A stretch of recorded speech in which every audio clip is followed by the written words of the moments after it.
Tá tudo certo? Então podemos. Gente, quem ficou com saudade? Eu fiquei com saudade de vir no culto. Todo mundo sobreviveu, mais ou menos. Então tá bom. Agora já deu, então. Será? Se você tirou férias, está na hora de voltar. Sempre que eu fico algum tempo sem encontrar, assim, né, a igreja, o pessoal bate um negócio no coração, assim, e eu percebo, assim, quanto é gostoso estar com vocês, viver a vida com vocês, ser pastor de vocês. E eu só queria falar de novo, que gostoso, é muito gostoso. Tá bom, Ju? Oh. Nós temos visitantes hoje, pela primeira vez. Ney, né? Pela primeira vez? Quem é? Oh, a mãe do Ney. Vamos dar oi para Ivone? Oi, Ivone. Agora nós... você é muito bem-vinda, Ivone. Deus abençoe. Agora a gente entendeu, né? Da onde que o Ney veio esse tamanho todo aí. As palmadas da mãe devia doer, hein, cara? Tem alguém mais que é a primeira vez que visita a gente aí? Não? Tem os irmãos da Luterana ali hoje, né? Da barbearia lá do... Como que chama lá?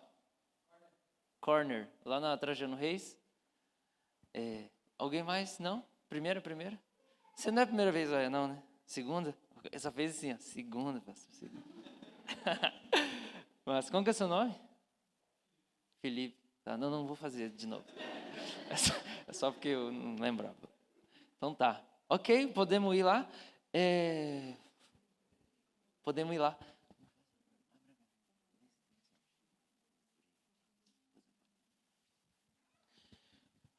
Então, quem sabe que hoje é, tradicionalmente, domingo de Reis Magos.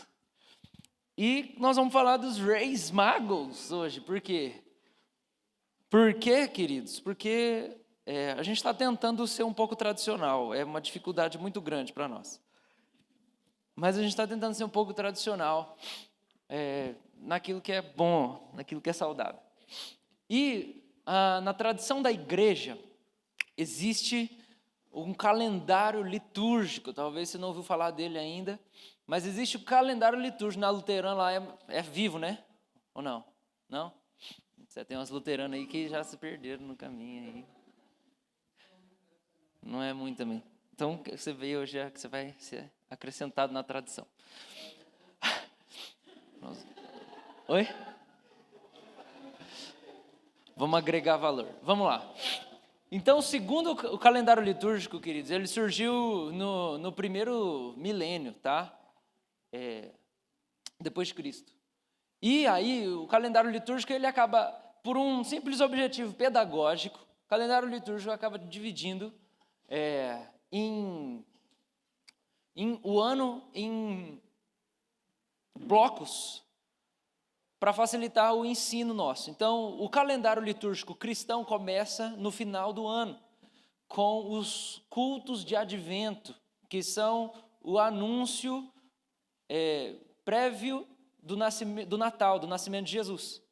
E aí esse primeiro bloco do calendário litúrgico é o período natalício. Então, você tem ali 5 cultos antes do Natal, chamados cultos do advento, o tempo do advento.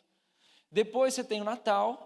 Depois você tem, 15 dias depois do Natal, o dia de Reis, certo?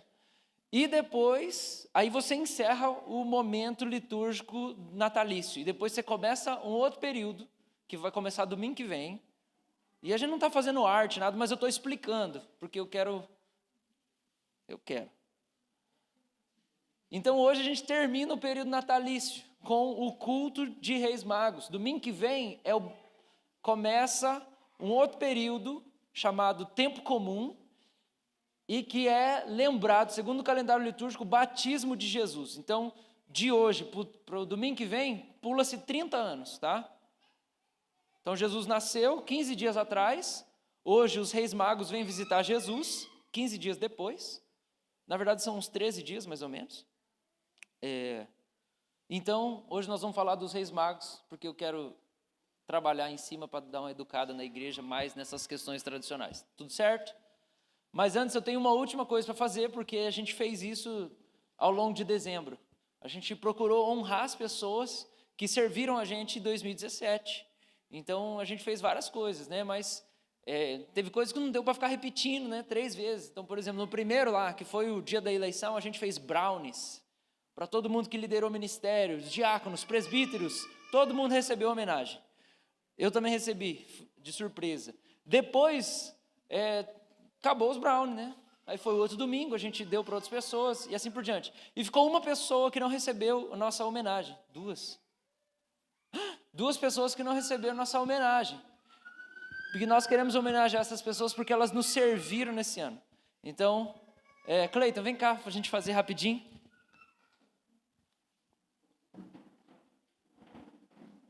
Um recebeu online.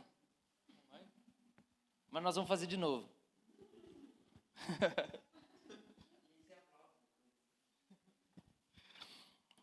Então vamos lá.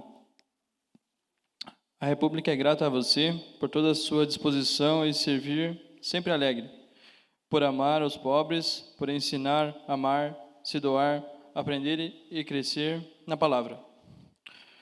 Obrigado por herdar a fé de teus pais e não desprezá-la. Que o Pai revele sua glória a você. Marcelo Caruso.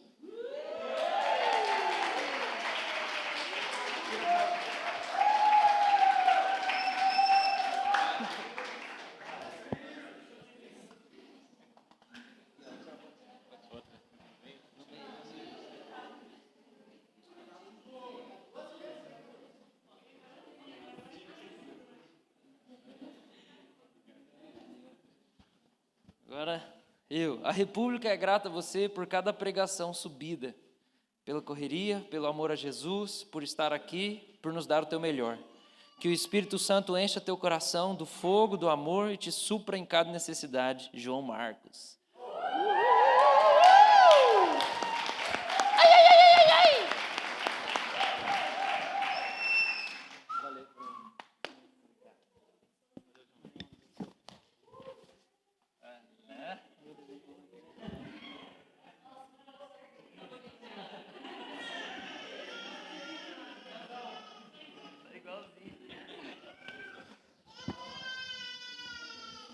Então vamos lá, gente. Vou ligar a metralhadora aqui. Vai começar, hein? Põe a mão no seu coração e fala assim: Jesus, fala comigo. Mais alto que a Laura. Amém. Mateus capítulo 2, versículo 1.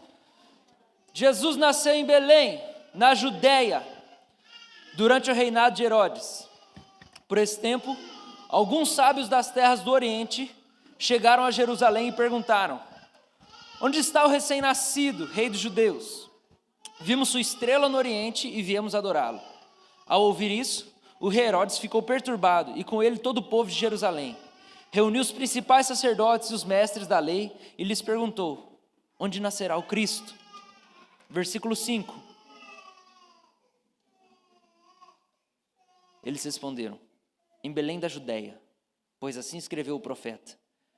E você, Belém, na terra de Judá, não é a menor entre as principais cidades de Judá, pois de você virá um governante que será o pastor do meu povo Israel. Então Herodes convocou os sábios em segredo e soube por eles o momento em que a estrela tinha aparecido. Vão a Belém e procurem o menino com atenção, disse ele. Quando o encontrarem, voltem e digam-me, para que eu vá e também o adore. Após a conversa com o rei, os sábios seguiram seu caminho, guiados pela estrela que tinham visto no Oriente. Ele ia diante deles até que parou acima do lugar onde o menino estava. Verso 10. Quando viram a estrela, ficaram muito alegres. E ao entrar na casa, viram o menino com a Maria sua mãe, se prostraram e o adoraram. E então abriram seus tesouros e o presentearam com ouro, incenso e mirra. Quando chegou a hora de partir, retornaram para sua terra por outro caminho, pois haviam sido avisados em sonho para não voltar a Herodes. Depois que os sábios partiram, um anjo do Senhor apareceu a José em sonho. Levante-se, disse o anjo, fuja para o Egito com o menino e sua mãe. Fique lá até eu lhe dizer que volte, pois Herodes vai procurar o menino a fim de matá-lo. Verso 14. Naquela mesma noite, José se levantou, partiu com o menino e Maria, sua mãe, para o Egito, onde ficaram até a morte de Herodes. Cumpriu-se assim o que o Senhor tinha dito por meio do profeta: do Egito chamei meu filho. Quando Herodes se deu conta de que os sábios o haviam enganado, ficou furioso.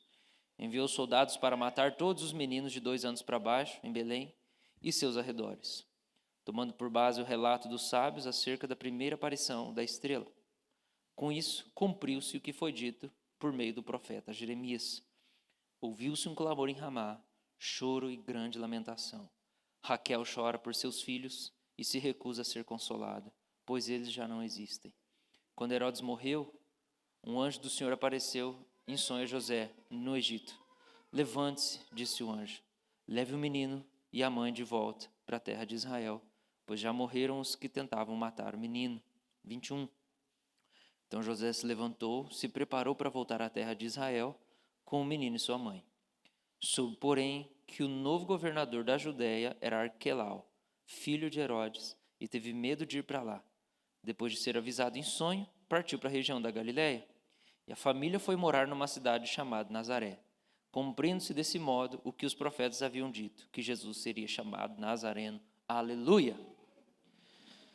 Queridos, eu quero contextualizar algumas coisas que a gente às vezes não sabe, porque fica com uma coisa do colégio na cabeça, né, de Reis Magos, aí aqueles negócios ridículos daqueles teatrinhos lá do colégio, que os Reis Magos têm coroa na cabeça e leva lá, eu já fui Rei Mago no colégio quando era pequena, aí leva mirra, né? O que é mirra? Você não sabe, até hoje eu não sei o que é mirra, eu tive que procurar lá, porque né, você fica com essas imagens do que é o Natal, aí você vê aquelas coisas da Coca-Cola e as manjedouras por aí na cidade, e fica aquele troço assim que é uma imagem tradicional, mas que não tem sentido nenhum na nossa cabeça. Então eu quero começar explicando quem são os Reis Magos, para a gente compreender o que está acontecendo aqui nesse negócio de Reis Magos. O que acontece geralmente no dia de Reis, por tradição? Desmonta a árvore de Natal. Né? Por quê? Você não sabia disso, mas é por causa do calendário litúrgico que eu acabei de explicar. Então, todas crianças, aleluia. Está nascendo mais aí. É porque nós estamos falando do menino Jesus na manjedoura. Então elas não é nós que manda. Então, de novo, né? Por que começa a colocar as coisas de Natal no final? Quando que começa o enfeite de Natal? Quando que é? 1º domingo de dezembro, não é? Por aí. E termina depois, por quê? É o calendário litúrgico, só para você entender. No dia de Reis, que a gente vai tirar os enfeites, eu quero que você compreenda a partir desse texto que Jesus, tá? Muitos estudiosos vão dizer que Jesus não nasceu no ano 0. Não é no ano 0 que Jesus nasceu. Muitos historiadores dizem que Jesus nasceu no ano 4 ou 5 antes de Cristo. Por quê? Porque esse imperador esse Herodes, ele morreu no ano 4 ou 5 antes de Cristo. Então existem muitos registros históricos acerca do Herodes e de que ele morreu no ano 4 ou 5 antes de Cristo. Então, não quer dizer que Jesus não é filho de Deus, tá? Não é porque, vou abandonar a igreja, Jesus nasceu no ano 0. Acho que não é verdade. Não é isso, mas é que, gente, faz muito tempo, né? Então, às vezes esse negócio de data, assim, você não tem na Bíblia dizendo assim um versículo, Jesus nasceu no ano 0. Então não é antibíblico, tá? Você considerar que Jesus nasceu talvez no ano 4 antes de Cristo. Tá bom? Tudo bem? Outra coisa que os estudiosos vão dizer é que Jesus nasceu na primavera. Então não foi dia 25 de dezembro, tá? Porque se a gente for colocar lá, era para ser inverno 25 de dezembro lá naquela região da Palestina. Então, a gente sabe que provavelmente o Natal foi transferido para o dia 25 de dezembro para poder sublimar um feriado pagão no tempo do Império Romano. Algumas informações para a gente compreender aí, para desfazer algumas coisas. Quando a gente vê essa narrativa aqui do capítulo 2 de Mateus, tem umas coisas interessantes que eu nunca tinha percebido. Jesus parece, sim, meio cigano, porque ele nunca para numa cidade. Ele está sempre, o menino era turista desde pequeno, né? Aí você vê porque que o ministério dele, ele ficava passeando em um monte de cidade. Não era por isso, mas... Ele nasceu onde? Então, olha lá, tem gente que não sabe até hoje onde que Jesus nasceu. Que cidade que Jesus nasceu? Mas por que ele é nazareno? E quem acha que Jesus nasceu em Jerusalém? Tem. Você pode, tudo bem. Confessa aí, quem acha que Jesus nasceu em Jerusalém? Você está perdoado, relaxa, eu também não sei tudo da Bíblia, tá bom? Então, a gente vai ver que Jesus fez umas turnês. Ele nasceu em Belém, na Judéia, tá? Belém fica na região da Judéia. Judéia não é uma cidade, tá bom? Judéia é a região onde a tribo de Judá acabou se estabelecendo. Ele é o leão da tribo de Judá. Então, ele nasceu na Judéia, onde o pessoal da tribo de Judá, que foram chamados de judeus, por causa de Judá, ok? Aquela região de Judá tinha uma cidade chamada Belém. Jesus nasceu em Belém da Judéia. Então, Judéia não é uma cidade. Belém da Judéia.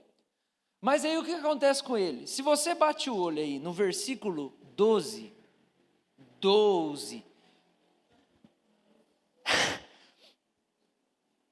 Lembra que os reis magos, né? Foram avisados para não voltar pelo mesmo caminho para não encontrar o Herodes. Lembra disso? Aí acaba aqui no verso 12. O que acontece no verso 13? Depois que os sábios partiram, o anjo do Senhor apareceu a José no sonho. Levante-se e fuja para o Egito. Existe uma coisa que aconteceu aqui entre o verso 12 e o verso 13, que não está aqui, mas está no Evangelho de Lucas. Mas não vou fazer a gente ficar abrindo um monte de vezes a Bíblia. Mas se você for ler o nascimento de Jesus nos 3 evangelhos, você vai ver que às vezes um coloca uma informação, o outro não coloca. Mas se você juntar tudo, entre o verso 12 e 13, o que acontece? Jesus nasceu, os reis magos foram lá, apresentaram as riquezas para ele, voltaram embora. Quando eles foram embora, eles ficaram mais um tempo em Belém. Por quê? Porque eles eram judeus. E aí no 8º dia do judeu, o que ele fazia? Circuncidava. Ainda bem que era no 8º dia. Eu descobri fazendo um curso lá que a gente está fazendo, um curso de teologia online lá, com umas ênfases diferentes do curso que eu já tenho de teologia, que o 8º dia de vida do bebê é o dia em que o sangue, na vida inteira da criança, vai coagular. Nossa, às vezes é difícil construir frases, Senhor. O 8º dia de uma criança é o dia em que mais o sangue vai ter capacidade de coagular e de cicatrização na vida inteira. Tá? Isso a medicina estudou e constatou. Abraão não sabia disso. E Deus não explicou no versículo. Mas foi por isso, provavelmente, que Deus escolheu que a circuncisão ia ser no 8º dia. Porque cortou, sangrava, já coagulava. Esse é um ciclo da coagulação do sangue que está em todos os bebês. O 8º dia é o dia com maior capacidade para coagular sangue. Então, o que acontece? Os reis magos vão embora, Jesus fica lá, na manjedoura ainda, né? Ele fica lá 8 dias na manjedoura e todo mundo fica lá olhando para ele, não, brincadeira. É o que a gente acha, né? Que é só isso que aconteceu. Ele fica lá, quando dá o 8º dia, eles circuncidam Jesus. Então, eles circuncidam Jesus. A lei dizia, lei lá, lembra a lei que Moisés escreveu? A lei que Moisés escreveu dizia que depois que a mulher dá à luz o filho, ela precisa de 40 dias de purificação. Eu não sei detalhes sobre isso, mas ela precisava passar 40 dias sendo purificada. E eu compreendo que essa purificação não é só, tipo assim, ela estava imunda, mas é porque ela precisava também se restabelecer e ela precisava cicatrizar tudo e precisava ficar bem. E eu entendo que essa purificação também é restaurar o sistema imunológico para ela não se contaminar. Então, passa 8 dias, Jesus é circuncidado, e aí passa 40 dias que Maria está na purificação. Quando dá mais ou menos 48 dias, 50 dias, Jesus é levado a Jerusalém. Por quê?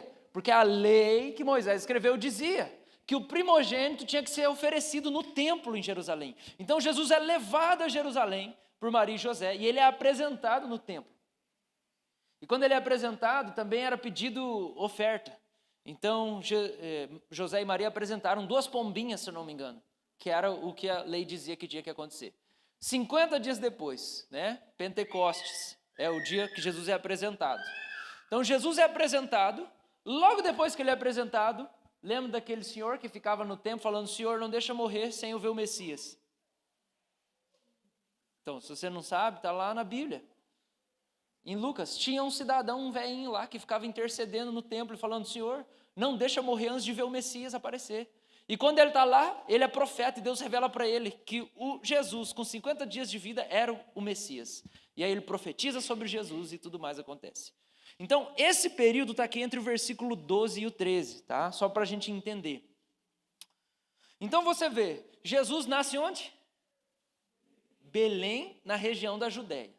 E aí, depois ele é levado para Jerusalém, para ser consagrado no templo. E quando ele, provavelmente no dia depois que ele foi consagrado, é que teve uma aparição do Senhor falando para José, José, vaza para o Egito. Você lembra que Herodes falou para os reis magos? Os reis magos foram para Jerusalém achando que o Messias ia nascer lá. E aí a estrela mostra lá e aponta, e eles são visitados de noite e segue a estrela. O Herodes tinha falado assim, tá bom, maravilha. O que os historiadores vão dizer é que parentes de Herodes no passado eram prosélitos judeus, que não eram judeus, mas se converteram ao judaísmo, tinha uma mistura religiosa lá. Mas Herodes não era judeu, então ele pergunta, Messias, eu quero saber onde é que o Messias vai nascer. Na verdade, não, ele não queria saber, por causa do histórico familiar. Na verdade, ele não queria que alguém viesse para roubar o trono dele. Então ele queria saber, falava, reis magos, vocês voltem aqui e me dizem onde que está esse menino. Porque ele ia querer matar Jesus, para não ter Messias para tirar o trono dele. Porque o tempo todo o povo está compreendendo que a vinda do Messias é uma revolução armada, ok? E que quem estava lá sentado no poder ia perder o poder. Então os reis magos vão, visitam Jesus. Quando eles saem de lá, de Jesus, eles vão para José e Maria, vai para Jerusalém. Depois daquilo, Deus fala, foge para o Egito, porque Herodes vai querer matar. Então, Jesus morou 2 anos no Egito, do 0 a 2 anos Jesus morou no Egito. Isso é uma coisa muito interessante para nós entendermos, e talvez seja até uma palavra de Deus para o coração de alguém que sente que não se encaixa e que não é entendido pelas pessoas. Por quê? Porque Jesus não tinha ninguém da idade dele, porque todos os meninos da idade dele morreram. Ele era o único cara da idade dele em Israel, judeu, nascido em Israel, naquela região. Por quê? Porque Herodes matou todo mundo de 0 a 2 anos. Então Jesus era o único que tinha a idade dele. Isso também tem a ver um pouco com esse negócio do que ano que ele nasceu exatamente. Faz sentido? Sim? Ok. Então eles fogem, ficam 2 anos morando no Egito. A gente não sabe o que aconteceu lá. Jesus morou 2 anos no Egito quando era bebê. E depois Deus fala para José, volta para Nazaré, na região da Galiléia. Então ele cresce na cidade de Nazaré, por isso ele é o Nazareno. Então ele passa por 4 cidades, por 4 lugares aí, nesse capítulo 2. E quem são os reis magos? Vamos lá pensar um pouco sobre os reis magos? E aí eu vou trazer para nós algumas reflexões sobre a nossa vida. Reis magos. Essa palavra reis magos, traduzido na NVT como sábios, é da palavra grega magi, de mágico. Como se eles fossem mágicos mesmo. Tipo, alguns usavam essa expressão para se referir, o comentário lá era em inglês, sorcerer. O que é sorcerer? É bruxo, feiticeiro, certo? É a mesma palavra que chama os reis magos de magos, essa magi do grego, é a palavra que está lá em Atos de Simão o mágico, que se converte. Lembra que dá problema lá? Se converte mais ou menos, ele abraça a fé, depois Pedro amaldiçoa ele lá, porque ele queria comprar o Espírito Santo para poder fazer o povo receber o poder de Deus. Aí fala, você está amaldiçoado você, que você não vai comprar o Espírito Santo, é pela graça. Você comprou, você quer manipular o reino de Deus, acabou por ser amaldiçoado. Era a mesma palavra que se referia a ele. Aquele lá era mágico. Esse aqui a interpretação é de que ele não era mágico, tá? Esses reis magos aqui, eles seriam observadores dos céus ou estudantes dos segredos da natureza. Da onde? A Bíblia fala que eles são do Oriente. Vou repetir. Observadores dos céus ou estudantes dos segredos da natureza. Mas da onde vieram esses caras? A Bíblia diz do Oriente. Quando a gente vê que tipo de coisa que eles levaram, e a gente estuda um pouquinho a história, a gente consegue dar uma assim, chutar de que lugar que eles vieram. Porque quando eles trazem ouro, incenso e mirra, você vai ver na história lá, existe uma abundância desses elementos na Arábia. Essa é a primeira coisa que faz a gente pensar que esses caras vieram da Arábia. Quando a gente olha para o Antigo Testamento, Davi e Salomão, eles eram tipos de Cristo. Sabe o que é tipo de Cristo?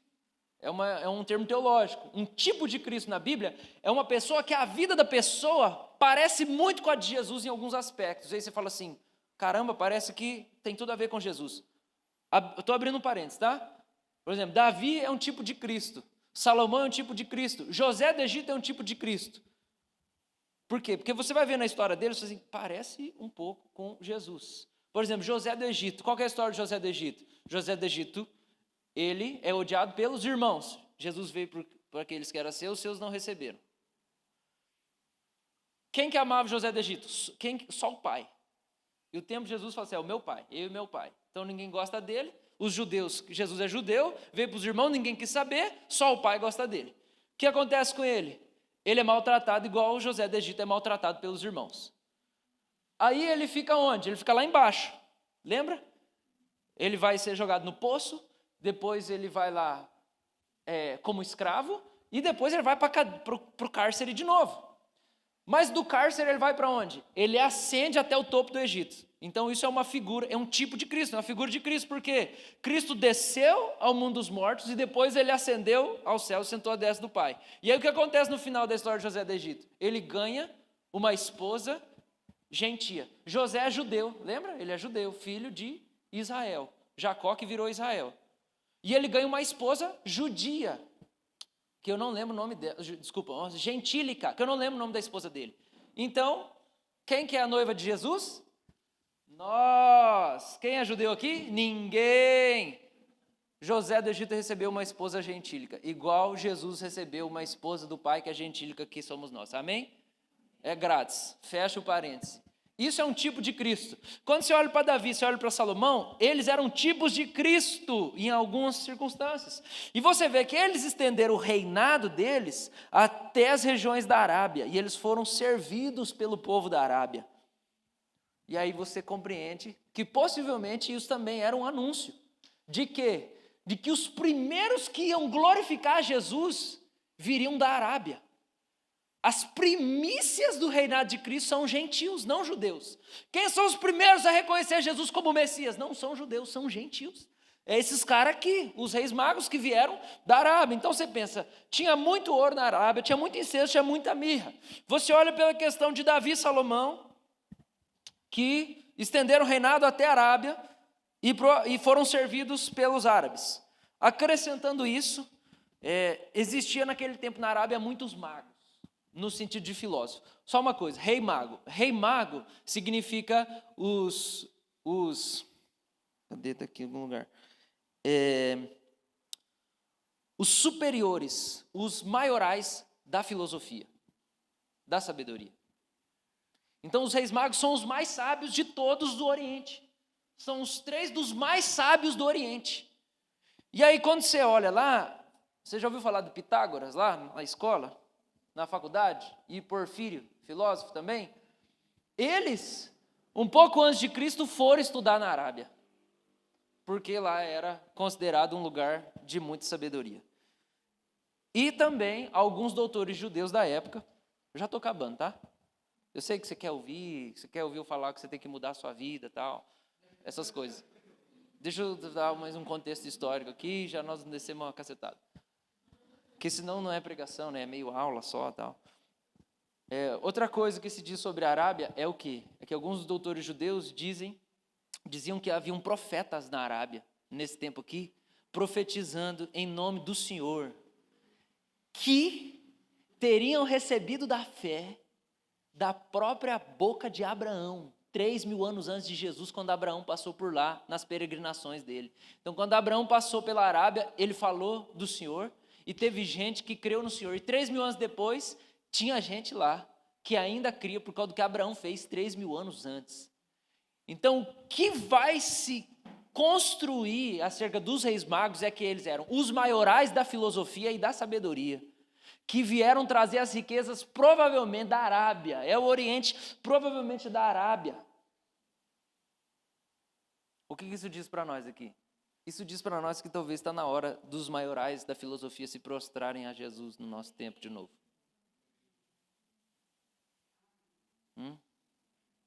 Talvez está na hora dos filósofos, dos psicólogos, dos sociólogos se prostrarem diante de Jesus de novo, com toda a sua sabedoria e toda a sua riqueza. Porque foi assim que tudo começou. Eram os observadores dos céus, estudantes dos segredos da natureza, que estudando a natureza eles encontraram o verdadeiro Deus. A sabedoria não foi nenhum instrumento para levar eles para a perdição, e nem também foi uma barreira para eles encontrarem com o Senhor. Sendo os reis da filosofia, os reis da sabedoria, os reis do conhecimento da Arábia do seu tempo, eles vieram se prostrar diante de Jesus quando era um bebê ainda. A sabedoria de Deus é mais louca que a sabedoria dos homens. Não, desculpa. Vocês entenderam, né? Aquele versículo lá. A loucura de Deus é mais sábio que a sabedoria dos homens. Amém, queridos? Já dá uma outra compreensão dos reis magos, não dá? Então, eu queria dar essa dica para nós aí, tá bom? Então, tá bom. Eu tenho 3 minutos, Senhor, faz um milagre em mim. Ok. Vamos lá. O que eu quero refletir com vocês? Nós estamos falando de reis magos, que agora a gente entendeu que são os maiorais da filosofia. O que eles fazem? Eles vêm entregar as riquezas aos pés de Jesus, que ainda é um bebê, numa manjedoura de palha. Por quê? Porque na sabedoria deles, na filosofia, na lógica de uma pessoa inteligente, um rei não vai nascer no meio do feno do estábulo. Vai nascer onde? Num lugar... então para onde que os reis vão primeiro? Jerusalém, capital de Israel. Vamos lá. Mas isso aqui já começa a quebrar as pernas dos caras, que na sabedoria deles eles já são pegos. Não é nada disso, não. Segue a estrelinha lá, que é no meio do mato lá, vai ter um estábulo lá, uns cavalos, um cheiro de bosta lá, uns feno, ele vai estar lá, ele é o rei, sacou? E você vai lá em toda a sua sabedoria, pompa, na púrpura, na mirra, no ouro, e você vai lá no cheiro da bosta lá, e você vai prostrar diante de um nenê que vai, só baba ainda, ele só baba e caga na calça e a Maria tem que trocar, é ele mesmo que você vai adorar. Ele ainda nem vai fazer milagre nenhum, não vai dar instrução nenhuma para contribuir para a sabedoria de vocês, e vocês não precisam receber nada dele para vocês entregar o que vocês têm de melhor. Deus está falando no nosso coração de que, mesmo quando Jesus não tem as respostas das perguntas que a gente faz, ou das crises que a gente tem que se prostrar diante dele, mesmo que a única coisa que ele tem para oferecer para nós é bosta. Pega. Não dá para aprender isso com esse texto aqui? Ou dá? Sim ou não? Porque tem gente aqui que parece que foi isso, né? Você chegou lá, Deus, por que você jogou bosta na minha vida? Olha, eu não sei porque tem coisa, o Deuteronômio 29 fala, tem coisa que só pertence a Deus. De qualquer jeito, faz que nem os reis se prostra e adora. Não sei por que tem bosta na sua vida, mas se prostra e adora, igual os reis. Amém, queridos? Está divertido? Mas o que nós podemos aprender com isso? Eu compreendo que a gente pode aprender com os reis magos sobre idolatria. porque eles vêm trazer os tesouros, igual a gente leu. Eles se prostram, adoram e dão dos tesouros. E eu quero tirar umas lições para nós aqui, porque nós somos como os reis magos aqui, na nossa infinitude de sabedoria e conhecimento. Quantas vezes a gente se recusa a se prostrar diante de Jesus, quando Ele não tem resposta para dar para nós, né?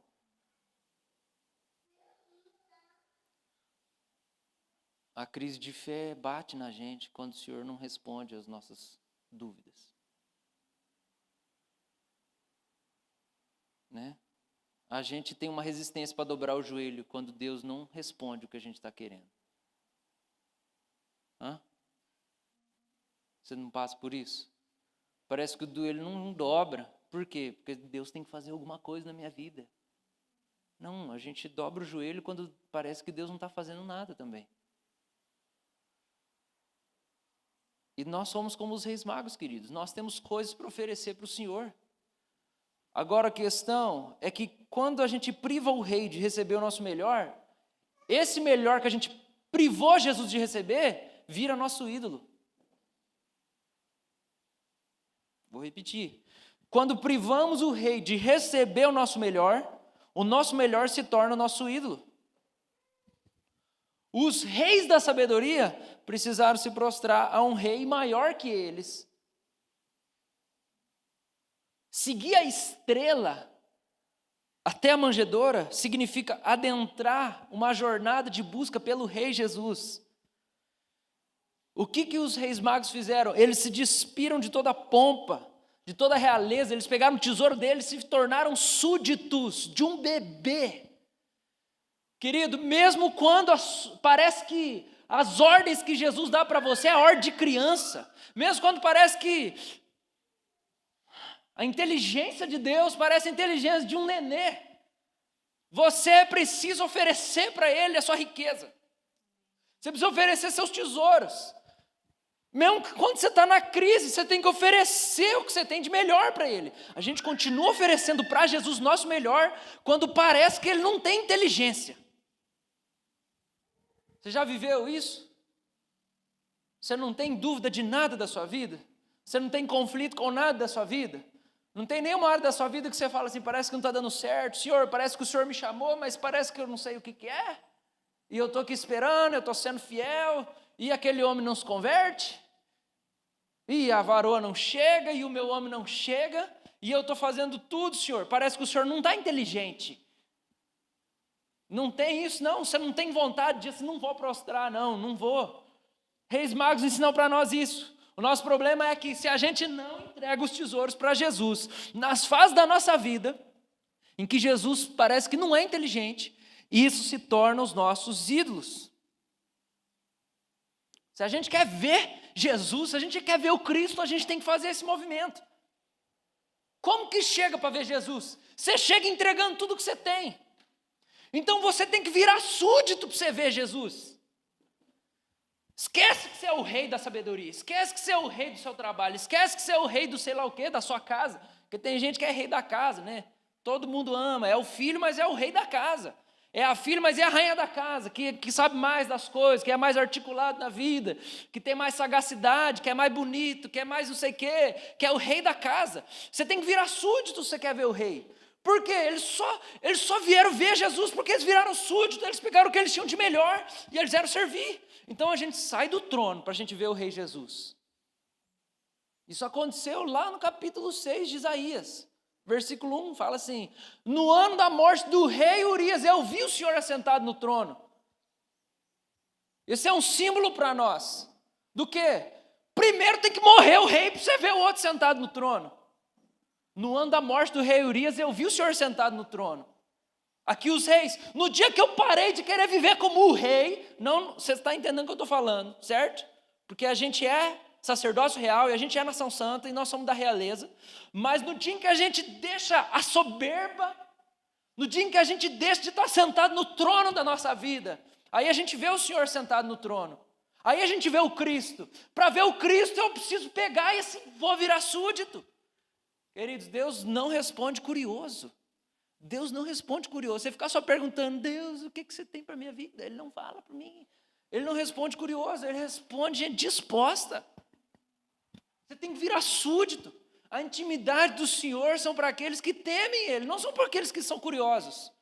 Você quer ter intimidade com Ele, você quer ouvir Ele, você quer entender Ele, tem que ter temor, e o temor é assim, você é mais que eu. Eu posso até ser rei, você pode até ter me colocado num lugar para reinar, para governar, mas você é o rei dos reis, então eu viro súdito. Enquanto a gente está sentado no trono do nosso coração, a gente não vê o Senhor. E talvez você pense, mas por que eu preciso ver o Senhor sentado no trono? Não faço questão, eu não preciso disso. Eu vou dizer por quê. Porque ser o rei da nossa vida é tédio. Ser o rei da nossa vida é tédio. Ser o rei da nossa própria vida é vazio. Ser o rei da nossa própria vida é peso, é fardo. Senão Jesus não falava assim, o meu fardo é leve. Ele sabia que a gente precisa. Quando? Na hora que a gente deixa de ser o rei da nossa vida. Ser o rei da sua própria vida é fardo, é tédio, é peso, é confusão. Sua vida fica sem sentido. Mesmo você envolvido em ministério, mesmo você frequentando o culto, mesmo você lá, eu estou firme no meu propósito de pureza. Não enchi a cara, não vou encher a cara. E vou continuar assim. Eu estou firme no meu propósito de pureza. Não vou ver pornografia. Não vou sair. Não vou gastar o mais do que eu preciso gastar financeiramente. Você pode estar lá no seu propósito moralista. Entendeu? Nas suas regrinhas. Sua vida continua vazia. Por quê? Porque o que faz a nossa vida ser vazia, confusa, sem sentido? Mesmo a gente aqui, gente, porque eu estou falando aqui, não estou falando dos perdidos lá, estou falando de nós. Eu estou falando que nós temos crise de fé aqui dentro. A gente aqui dentro às vezes fala assim, faz sentido eu ir para a igreja, faz sentido eu ter compromisso no ministério, faz sentido eu ler a Bíblia, isso aqui não faz sentido. Por quê? Porque quando a gente é o rei da nossa vida, não tem sentido.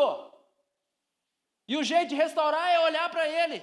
Quando você vê Ele sentado no trono, quando você desce do trono na sua vida, você vê o rei sentado no trono. Quando você vira súdito, você contempla o Cristo. Sua vida ganha sentido de novo. Você não vê o fervor que vem em Isaías quando ele vê Jesus sentado no trono?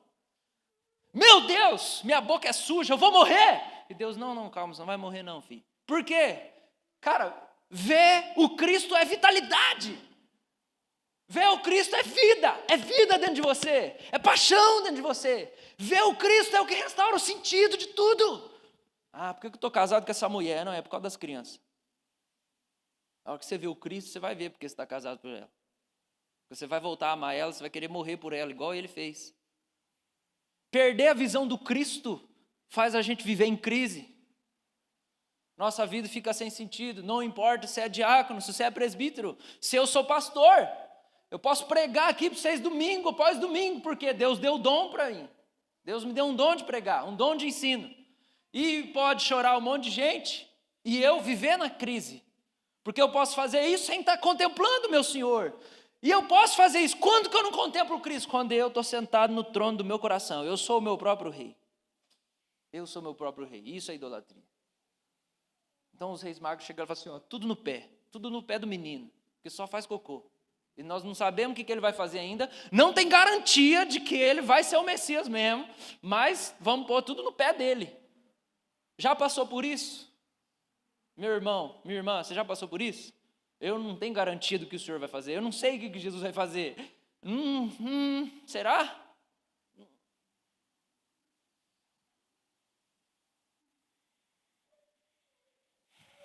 Eu quero que você abra sua Bíblia comigo em Salmo 115. E a gente vai arrematar. Vocês aguentam mais um pouquinho, gente? Tem 11 minutos. Quem está sendo edificado aí? Amém? Deus está te alimentando? O Salmo ele fala assim, abre a boca e eu vou encher. Só isso, só abre a boca só.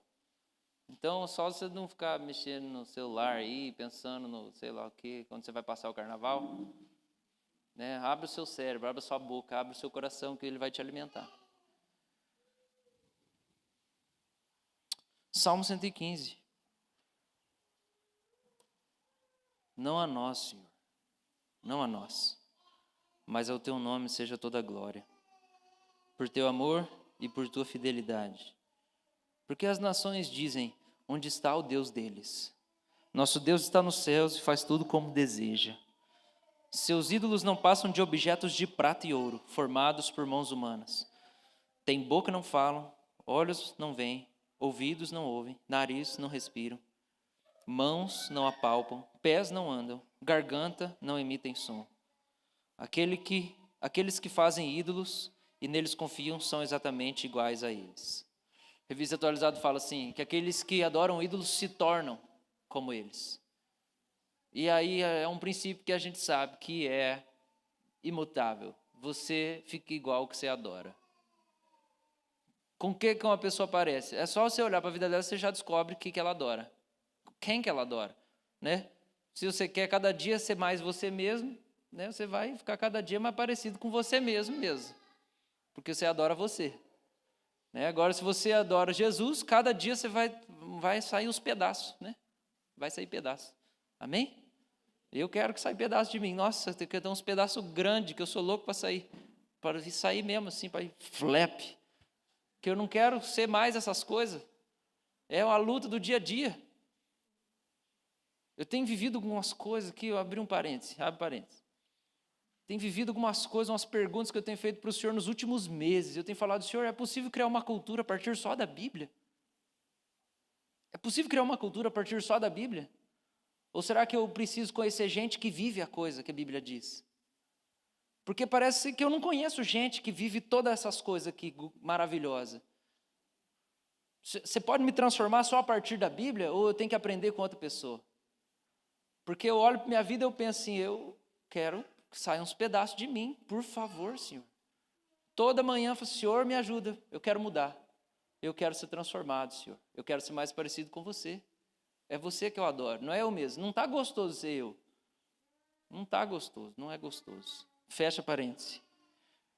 Então, o que esse texto fala para nós? Primeiro, responde a pergunta, o que é um ídolo? Tá? E nós vamos responder algumas perguntinhas aqui. Primeira coisa que o texto fala para nós, o que é um ídolo? Está no verso 4. Ídolos são objetos de prata formados por mãos humanas. Então, é uma imagem formada pelo homem. É um ideal, um objetivo, uma foto de você mesmo que você deseja alcançar. O que é um ídolo? O ídolo é uma coisa que você criou, tá? O ídolo é um objetivo de vida que foi você que inventou, você manufaturou.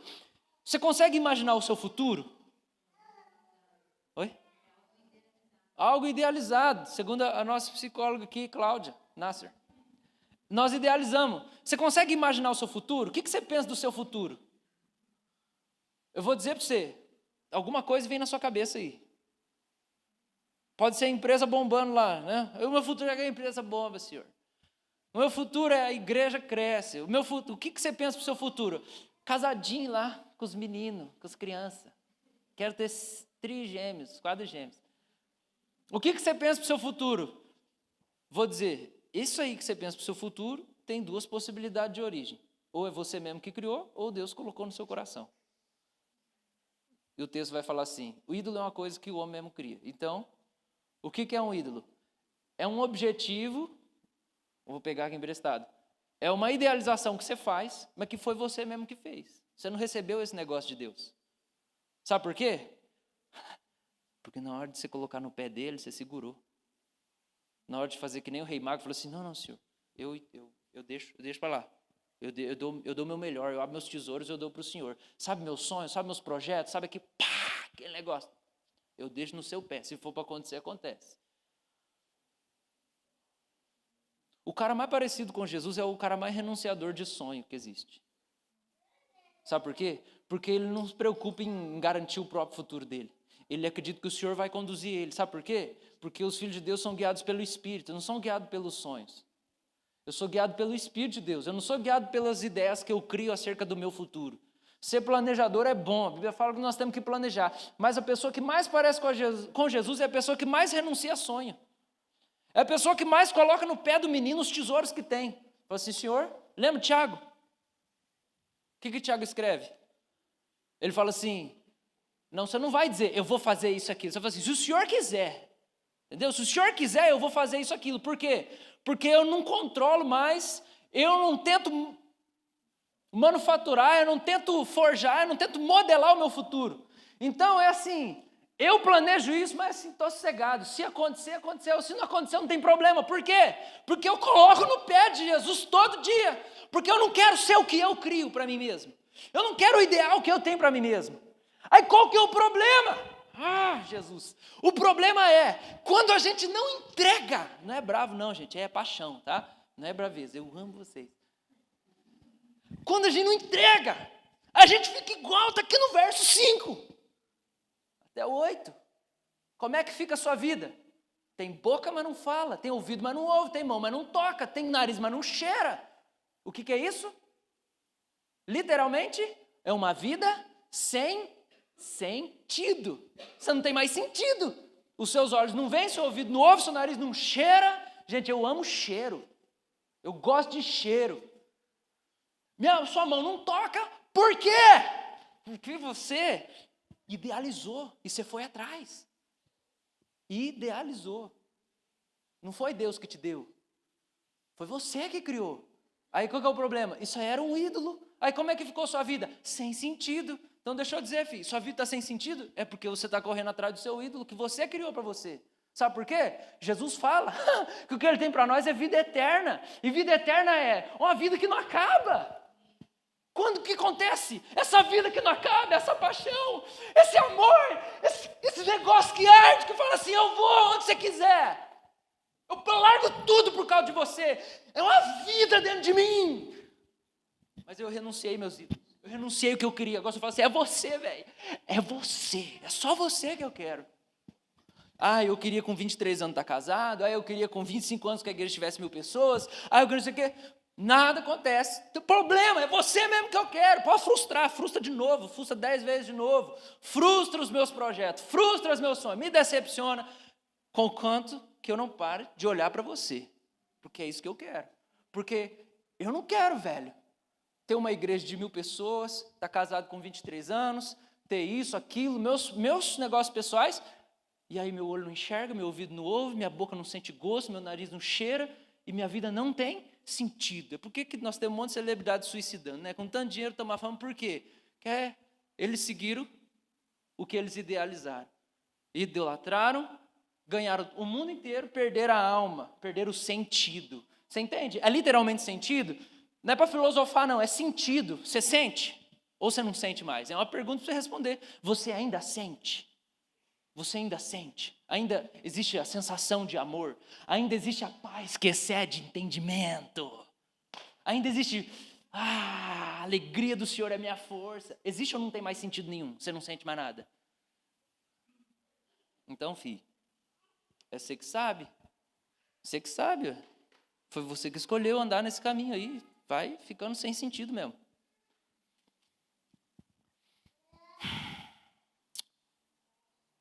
Vamos caminhar para o final já. Ok?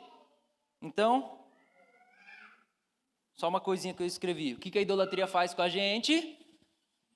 A idolatria nos traz secura, sequidão de alma. A idolatria nos traz vazio, nada preenche. Você pode comer um monte, não adianta nada, não vai preencher. Enche os bolsos de dinheiro, continua vazando, parece que não está cheio, nada preenche. Muita gente elogiando, você é demais, você é linda, você é sensacional, não enche. Vazio. Idolatria traz frieza, não sinto nada, não tem sentido. Idolatria traz, essa aqui é a minha preferida, crise, morte, insensibilidade, cegueira, crise, paralisia, parece que eu não consigo fazer mais nada. Já teve essa frase na sua cabeça? Parece que eu não consigo fazer mais nada. Já viveu algum momento assim? Parece que eu não consigo fazer mais nada. Está paralisado. Por quê? Tem mão, mas não mexe. Está que nem outra figura bíblica para nós. A mulher de Ló, que virou uma estátua. Por quê? Porque olhou para o ídolo. Virou estátua, paralisia. Idolatria traz surdez. Nem sabe o que é ouvir voz de Deus, não lembro mais, não sabe o que é experimentar ouvir voz de Deus. Desesperança. Idolatria traz crise. De novo, idolatria traz crise, crise, crise, crise, crise, crise, crise, crise, crise. Você não sente mais realizado. Por quê? Porque de fato você não realiza mais nada significativo. Porque você ficou igual ao ídolo. Crise. Insaciabilidade. 3 Is aqui para você. Se o pessoal que anota aí, fica bonito, tá? Insaciabilidade, insensibilidade, inoperabilidade. Você fica insaciável, nada te satisfaz. Você não tem a capacidade mais de desfrutar. Não tem mais assim, gostoso, que delícia. Parece que sempre assim, que você alcança, mas está faltando. Segundo, insensibilidade. Terceiro, inoperabilidade. Crise, crise, crise, crise, crise, crise. Alguém talvez aí identificou os sintomas, mas está com dificuldade de compreender se tem algum ídolo na vida ou não. Então eu quero caminhar com você para te ajudar. Quero ser bênção na sua vida. Vai uma dica para você. Tá pronto?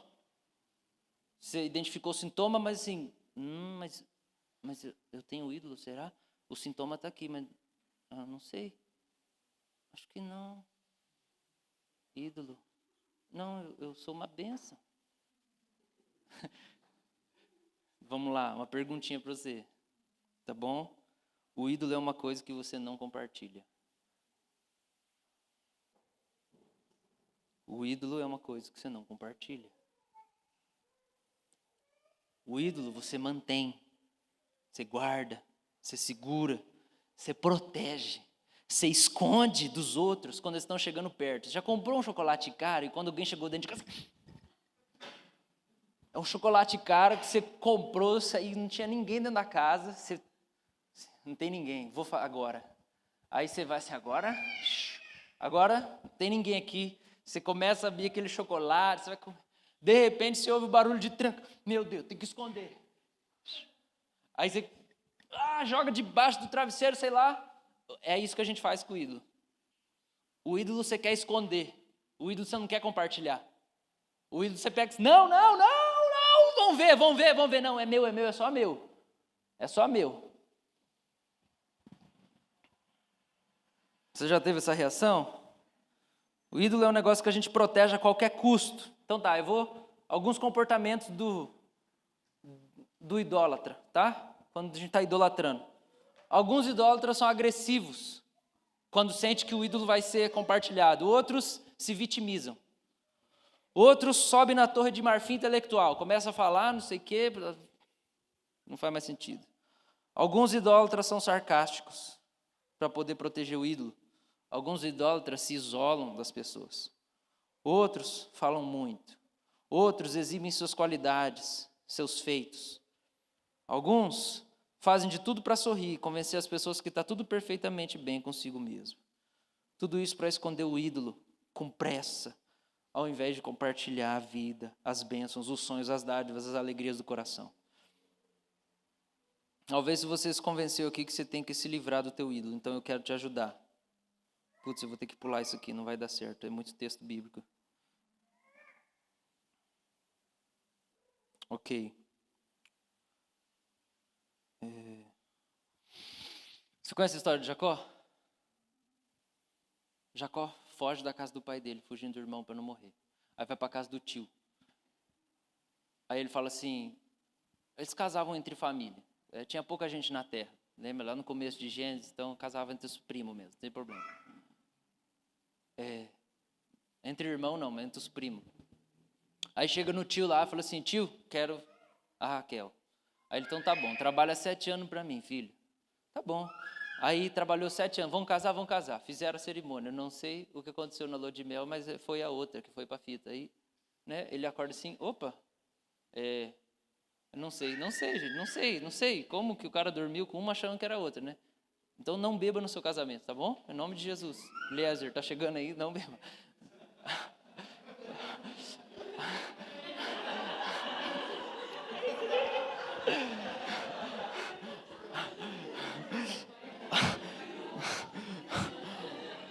Você paga alguém para te amarrar, viu? A Cláudia amarra. Então, o que acontece? E de repente assim, não era você. Tá bom. Aí, tá bom. Tio, não era outro, não. Então vai 7 anos. Tá bom. Fica 7 anos, 14, tio, não te aguento mais, vamos embora. Aí acontece um monte de coisa lá, Deus fala assim, Jacó, faz o seguinte, volta lá naquele lugar que eu visitei você lá. Lembra que eu abri o céu em cima da sua cabeça, aí você viu os anjos subindo e descendo. Volta lá de novo, levanta o altar para mim, que você está precisando reviver algumas coisas comigo. Aí Jacó vai lá, levanta o altar. Quando ele vai levantar o altar, ele dá uma ordem para a família dele. Gênesis 35, verso 2, ele fala 3 coisas, fala assim, joga fora todos os ídolos. Segunda coisa que ele diz, se purifica. Segunda coisa que ele diz, vistam roupas limpas. Ele dá 4 ordens. Ele vai reconstruir o altar do Senhor para voltar a adorar o Senhor. E aí ele pega as mulheres, os filhos, né, os criados dele lá, todo mundo que ele tinha, os serviçais. Fala assim, gente, primeiro, joga fora os ídolos. Segundo, se purifiquem. Terceiro, roupa limpa, veste roupa limpa. E eu quero falar então como que a gente se livra deles. Primeira coisa, segunda, essa própria palavra do Gênesis 35, verso 2. Joga fora os ídolos. Primeiro movimento para você fazer, você resgatar o sentido da sua vida. Para ficar legal. Joga fora os ídolos. O que é jogar fora o ídolo? Primeiro, tira de dentro para fora. Como que a gente tira as coisas de dentro de nós para fora? Isso aí. Verbaliza. Externaliza. Para Deus, para os irmãos, confessa, fala, troca ideia. Fala assim, meu ídolo é esse aqui. Você precisa compartilhar, velho. Você tem ídolo, você tem que compartilhar, porque senão você não vai se livrar dele. Joga para fora de você mesmo, sacou? Por quê? Porque os ídolos estão dentro de nós. Não está fora lá. Naquele tempo lá é outra coisa, mas a gente sabe, joga para fora, põe para fora. Verbaliza os seus ídolos em oração e compartilha com as pessoas. Por quê? Porque o ídolo é uma bênção, é um objetivo, é um sonho. Que talvez Deus te deu. Talvez é uma pessoa que você protege tanto. Talvez é um bem material. Para de exclusividade, compartilha, põe para fora. Jesus aceita o que você tiver que oferecer, ok? Segunda coisa, purifica. A gente tem que entender que ídolo é sujeira. Ídolo no nosso coração é sujeira. E eu quero fazer algumas perguntas para você. Depois que nós fomos para a praia esses dias. Depois que você vai para a praia, e você passa o dia inteiro no mar, naquela areia salgada, no meio dos dedos, do chinelo, dentro da cueca, no cabelo, na barba. Você volta para casa, aí você pensa assim, não preciso tomar banho não, eu estava na água. É assim? É? Então tá. Pergunta 2. Bom? Depois que você vai no banheiro, você luta com o anjo. Você lutou com o anjo? Pronto, o que você faz? Você sai assim, você não lava a mão, não limpa nada. Você só sai fora, você... pronto, alívio, era isso que eu precisava, pronto. É isso que você faz? Se você faz isso, eu vou dizer, você tem que limpar.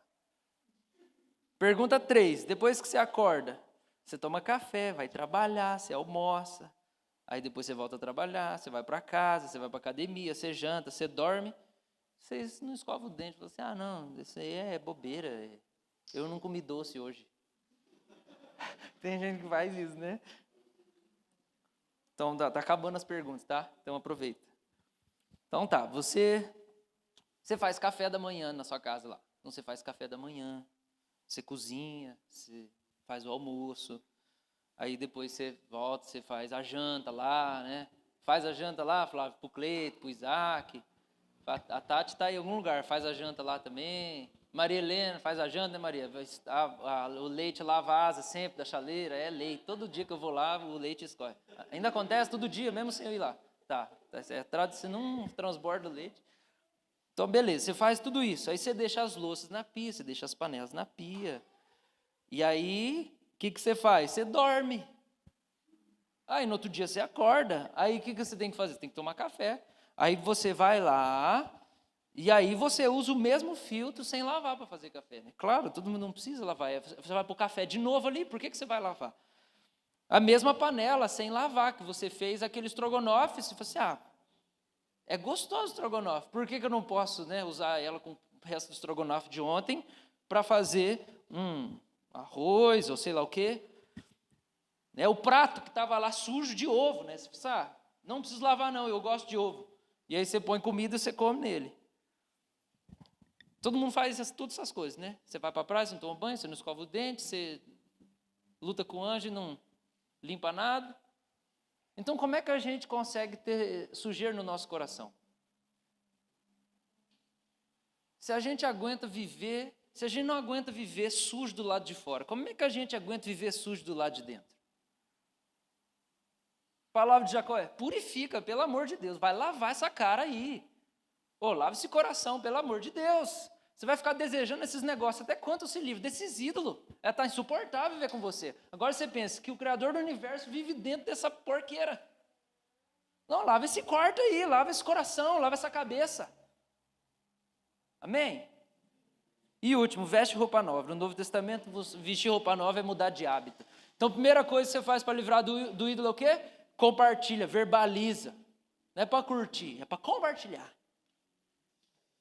Compartilha, externaliza, verbaliza. Segunda coisa, vai lavar. É sujeira. Ídolo é sujeira, não é legal, é sujo, fede. Limpa. Terceiro, tem que mudar hábito. Idolatria está ligado com os hábitos, porque Paulo escreve lá em Efésios capítulo 4, ele fala assim, que o estilo de vida que a gente tem é moldado pelos desejos do coração. Então, você quer mudar de vida, você tem que mudar pelo que você está querendo. Por quê? Porque o estilo de vida nosso se molda ao que a gente deseja. Então, assim, você está na lascívia, seco mesmo, cobiçando tudo, cara, você tem que fazer um jejum, Você tem que mudar o desejo. Por que jejum? Porque jejum é quando você aprende a controlar a sua vontade de comer. Jejum é uma arma espiritual. Você fica mais perto de Deus, você fica mais sensível ao Espírito. Você perde essa escravidão da carne. Quando você faz jejum, você parece assim, solta, entendeu? Porque quando você consegue controlar o seu estômago, controlar o resto fica mais fácil. Então não adianta você só mudar um monte de hábito. Estou na lascívia louca, vou mudar hábito. Não adianta só mudar hábito, não. Hábito também. Mas você tem que mudar desejo do coração. Canta louvor o dia inteiro. Lê mais Bíblia. Muda esse coração. Enche seu coração do Senhor. Aí você se livra. E aí você faz o dia de Reis, que é o dia que a gente tira as fantasias, né? Que a gente tira todo enfeite de Natal. Você faz isso no seu coração, na sua vida. Você tira os enfeites, você tira a roupa velha, você veste roupa nova. Você faz que nem os reis magos. Amém? Vamos orar? É isso aí, querido. É isso aí. Eu quero que o seu ano seja bom. E eu vou tentar ser mais legal nesse ano do que eu fui no ano passado. Mais legal ainda, mais generoso, mais compreensivo, menos julgador, menos rígido. Eu vou procurar ser menos chato, menos bravo, brigar menos com as pessoas. Eu vou procurar ser melhor. Mas eu não posso fazer a sua vida ser boa esse ano aí. Você pode ter um pastor, existem muitos melhores que eu, você pode ter outros bem melhores, mas essa limpeza aqui, ela é sua. É você que tem que fazer que nem os mestres da filosofia lá, vai lá no menino lá, põe no pé dele seus tesouros. Vamos orar.